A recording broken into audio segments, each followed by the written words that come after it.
জনপ্রিয় ব্যান্ড দল মাইলসের শাফিন আহমেদের মরদেহ যুক্তরাষ্ট্রের ভার্জিনিয়া থেকে দেশে আনার পর আজ বাদ জোহর গুলশানের আজাদ মসজিদে নামাজে জানাজা হয়েছে। এরপর তাকে বনানী কবরস্থানে দাফন করা হয়।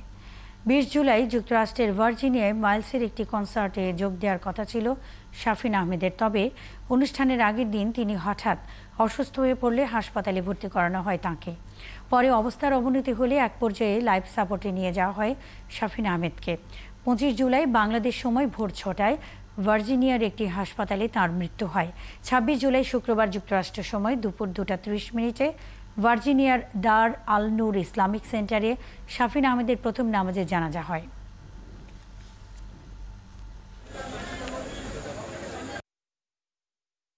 অবশ্যই আমরা খুব দুঃখ হয়েছি চলে যাওয়াটা।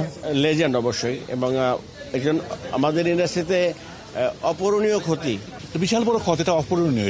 এটাকে পূরণ করা যাবে না। এবং ওর যে কন্ট্রিবিউশন এবং ওর স্পেশালি যে ভয়েসের স্টাইলটা এবং ভয়েসের যে রেঞ্জটা, সেটা তো দ্বিতীয় আর কেউ নেই, অদ্বিতীয়।